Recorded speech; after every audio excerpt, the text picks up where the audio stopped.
Uma mãe controladora, invasiva, intrusiva tende a gerar filhos inseguros e medrosos.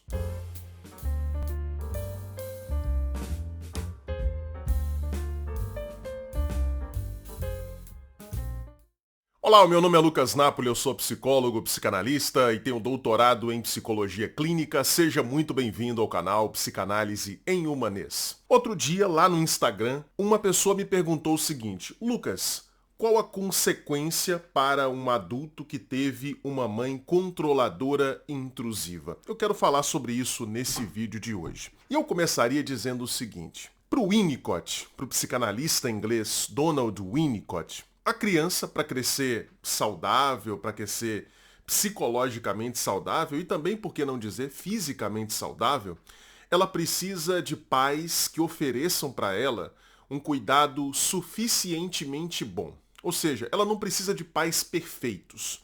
Os pais precisam apenas oferecer um cuidado que seja bom o bastante, suficientemente bom. E na prática, o que significa isso? Significa que os pais não devem fazer de menos e também não devem fazer de mais. Ou seja, eles não devem ser negligentes com as necessidades que a criança apresenta, com as necessidades básicas da criança, mas eles também não devem ser pais intrusivos, ou seja, que ofereçam mais do que a criança precisa. Eles têm que oferecer na medida das necessidades do bebê, da criança, do seu filho. Em relação à questão da proteção, como é que funcionaria isso?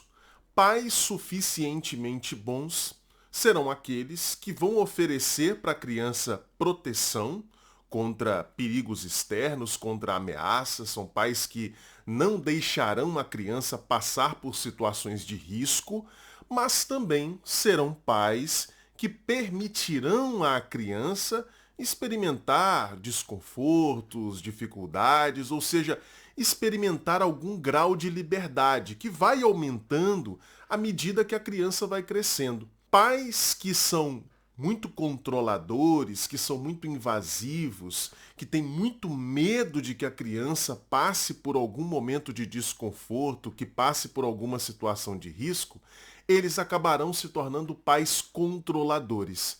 E pais controladores não são pais suficientemente bons. Por quê? Porque eles estão protegendo a criança, mas não estão deixando espaço suficiente para que essa criança vá adquirindo gradativamente independência, autonomia, para que ela experimente um grau suficientemente bom de liberdade. Esses pais, então, estão protegendo o seu filho, mas impedindo-o de crescer, impedindo-o de amadurecer. E aí, nesse sentido, se o sujeito teve na infância uma mãe controladora, intrusiva, invasiva, uma mãe desse tipo, super protetora, que impedia o sujeito de ir adquirindo graus cada vez maiores de liberdade, o que vai acontecer com essa pessoa? Eu apontaria aqui duas consequências principais. A primeira delas é um sentimento crônico de insegurança. Essa pessoa tende a se tornar muito medrosa. Por quê? Porque quando uma mãe se coloca dessa forma, super protetora, controladora, qual que é a mensagem que ela passa para a criança? É a mensagem de que aquela criança nunca está segura. Se ela precisa controlar todo o comportamento da criança, se ela está o tempo todo dizendo, cuidado com isso, não, você não pode, você não vai para a casa do coleguinha, você não vai fazer tal coisa. Por quê? Porque você pode correr algum risco, pode acontecer alguma coisa ruim com você. Se essa mãe está o tempo todo em cima da criança ali controlando, o que ela está passando para a criança? Ela está passando a ideia, a mensagem de que, meu filho, você nunca estará seguro. Você só estará seguro do meu lado. Sozinho, jamais. Então você não pode confiar em você mesmo. Você não tem a capacidade de, em uma situação de perigo, de ameaça, você não tem a capacidade, nunca terá, de lidar com essa situação por conta própria. Você sempre vai precisar de mim. Essa é uma primeira consequência. Uma mãe controladora, invasiva, intrusiva tende a gerar filhos inseguros e medrosos. Sabe aquelas pessoas que têm medo de tudo? Aquelas pessoas que diante do menor obstáculo, da menor dificuldade pela qual elas venham a passar na vida, um problema no trabalho, uma questão acadêmica, uma prova difícil na faculdade, sabe aquela pessoa que se desespera? Ela se desespera por quê? Porque ela não é capaz de confiar na sua potência, na sua própria capacidade de resolver aquele problema. E por que ela não pode confiar? Porque como é que eu vou desenvolver autoconfiança se eu vim de um ambiente que estava dizendo para mim o tempo todo que eu não era capaz, que eu precisava de uma outra pessoa para tomar conta de mim? É isso que acontece com uma pessoa que vem de uma mãe controladora. É como se essa pessoa ficasse presa a esse lugar de filho que precisa de uma mãe que esteja o tempo todo olhando para ele, que esteja o tempo todo cuidando dele, porque do contrário ele vai morrer, do contrário ele vai passar por alguma situação de perigo, de risco e não conseguirá lidar com ela. A segunda consequência que pode acontecer com uma pessoa que vem de uma mãe controladora, ou mesmo de um pai também, não precisa ser necessariamente a mãe, uma pessoa que vem de um cuidador primário que seja controlador, invasivo, intrusivo, a segunda consequência é o desenvolvimento daquilo que o Winnicott chama de falso self, ou falso si mesmo, ou seja, o desenvolvimento de uma personalidade artificial, falsa. Por quê? Porque uma mãe controladora não privará o seu filho apenas de ir adquirindo mais liberdade, mais autoconfiança, ela privará o seu filho de vivenciar a sua própria espontaneidade. Ela privará o seu filho de ser de maneira natural. Porque uma mãe controladora, ela vai impor sobre a criança os seus padrões. Então ela não deixará, por exemplo, a criança ir gradativamente escolhendo a roupinha que ela quer vestir e gradativamente tendo preferências particulares, específicas, próprias. Não. Uma mãe controladora, que está com muito medo de que o seu filho passe por algum desconforto, por alguma frustração, por alguma situação de risco, ela vai achar, ela vai acreditar, por conta do seu próprio problema emocional, claro, uma mãe controladora é uma mãe que sofre de graves problemas emocionais. Essa mãe vai achar que o seu filho não tem condições de fazer boas escolhas. Então ela vai impor sobre a criança os seus padrões, dizendo como é que a criança tem que ser sempre, escolhendo sempre para a criança roupas, preferências, comida, tudo ela vai impor sobre a criança. É claro, gente, é óbvio, nem precisava dizer isso, mas às vezes, né, na internet a gente precisa falar coisas óbvias para as pessoas não acharem que a gente não está levando em consideração isso. É claro que todos os pais, necessariamente para educarem seus filhos, precisam colocar certas imposições sobre eles. Isso é natural, é evidente, a criança não nasce sabendo. Então é claro que os pais precisam impor sobre os seus filhos algumas coisas, né? Ensiná-los, olha, você tem que fazer o cocô no piniquinho, você tem que se vestir de uma determinada maneira. É claro que os pais vão colocar imposições sobre os seus filhos, isso é inevitável. Mas eu posso colocar as imposições de uma maneira suficientemente boa, ou seja, impondo certas coisas, mas deixando espaço para que a criança possa também fazer escolhas, para que ela possa expressar-se, para que ela possa demonstrar, manifestar a sua espontaneidade, a sua criatividade, a sua inventividade, ou eu posso impor tudo sobre a criança, de modo que eu a deixo sufocada. Eu a impeço de fazer qualquer tipo de escolha. Eu a impeço de agir de maneira natural e espontânea. É isso que faz uma mãe controladora, invasiva, intrusiva. Ela poda a espontaneidade do seu filho. E aí o que vai acontecer? Ora, se eu estou numa relação, se eu sou um adulto, e eu estou numa relação com uma pessoa que está o tempo todo podando a minha espontaneidade, o que eu posso fazer como adulto? Pelo menos formalmente, o que eu posso fazer? Eu posso simplesmente sair dessa relação.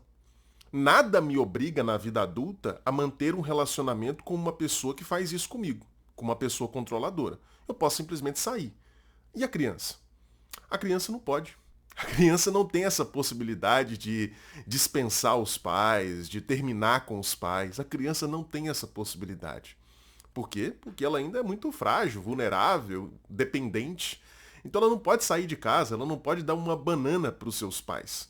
A criança então é obrigada a se submeter a essas imposições de uma mãe controladora, intrusiva e impositiva. E aí, para sofrer menos com essas imposições, o que a criança vai fazer? Ela vai ser obrigada a sufocar a sua espontaneidade, a sua maneira natural de ser, aquilo que o Winnicott chama de o verdadeiro self, o verdadeiro si mesmo, ou seja, a maneira natural, a maneira espontânea, a maneira livre da criança se comportar. Ela vai ter que sufocar isso para se adaptar, para se submeter àquelas imposições da mãe. Então ela vai acabar tendo que desenvolver uma falsa personalidade, um falso si mesmo. Ela vai se tornar aquela criança em relação à qual as pessoas costumam dizer: ah, o fulaninho não dá trabalho. É aquela criança que nunca questiona, que não faz pirraça. E por que ela age assim? Porque ela sabe que ela não tem espaço para se manifestar. Ela sabe que ela não tem liberdade.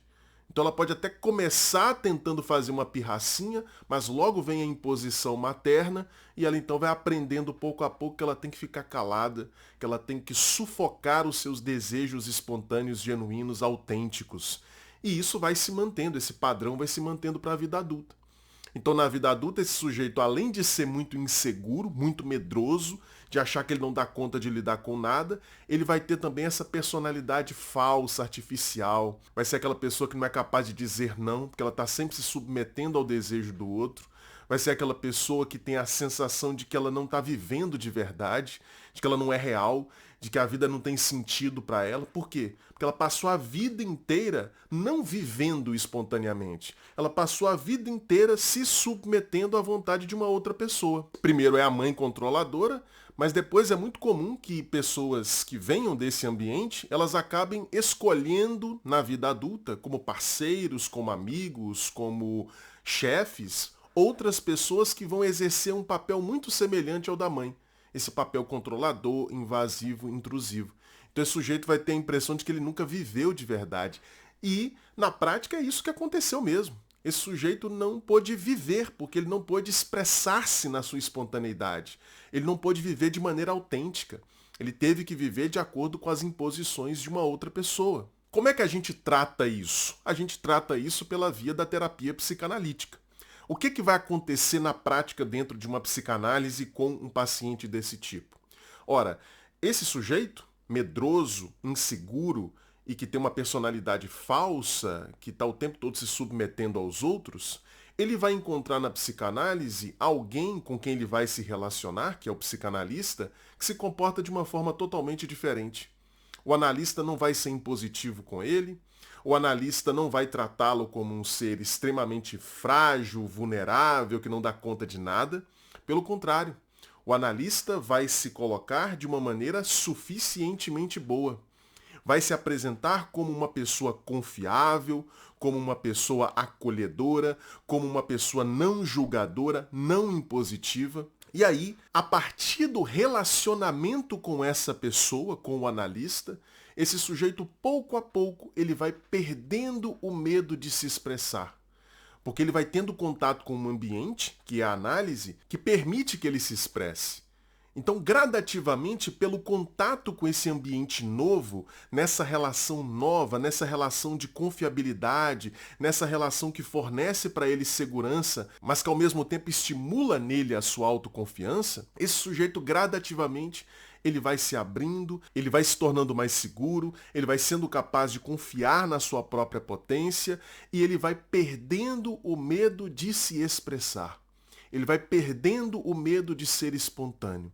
Ele vai perdendo o medo de se posicionar, graças a essa nova relação que ele está estabelecendo com o psicanalista. Eu não posso garantir que todo psicanalista vai se comportar dessa maneira que é adequada, sem ser impositivo, sem levar o paciente a permanecer nesse lugar de segurança, de fragilidade. Eu não sei se todos os psicanalistas vão se comportar dessa forma, mas essa é a forma correta de se comportar com pacientes que apresentam essa problemática. Você dá espaço, você dá liberdade para que aquele sujeito possa ser de verdade, de maneira autêntica, e ao mesmo tempo você vai ajudando esse sujeito a perceber que ele pode confiar nele mesmo. Porque você, como analista, vai oferecendo para o sujeito um espaço seguro.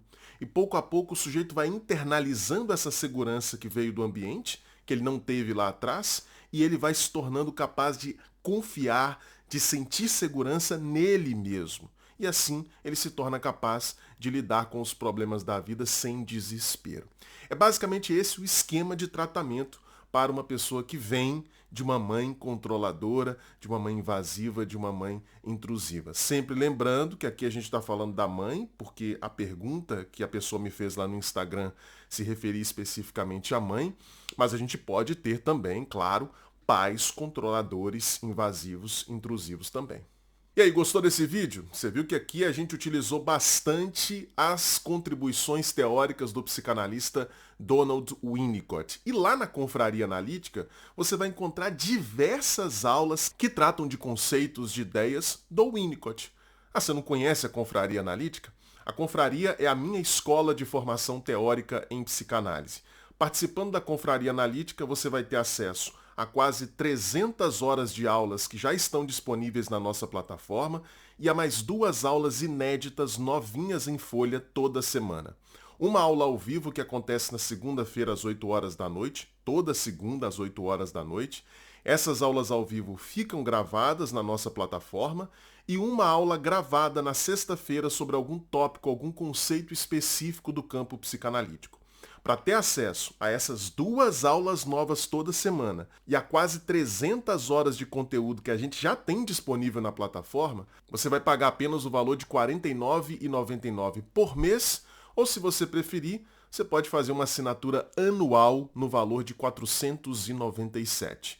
Para se tornar meu aluno lá na Confraria Analítica e se juntar às mais de 1.500 pessoas que estão lá comigo, é só clicar no primeiro link que está aqui na descrição. Bom, e antes de terminar, deixa eu avisar você rapidinho sobre os meus 2 e-books. O primeiro deles se chama O que um psicanalista faz, em que eu explico de maneira rápida, simples, didática, o que acontece no consultório de psicanálise. E o segundo e-book se chama Psicanálise em Humanês, 16 conceitos psicanalíticos explicados de maneira fácil, clara e didática. Esse segundo e-book é praticamente um mini curso de introdução à teoria psicanalítica em formato de texto. Ah, deixa eu avisar para vocês. O volume 2 do e-book Psicanálise em Humanês vem por aí, tá? Ele já está em fase de preparação e vai ser lançado ainda neste ano. Você não pode perder.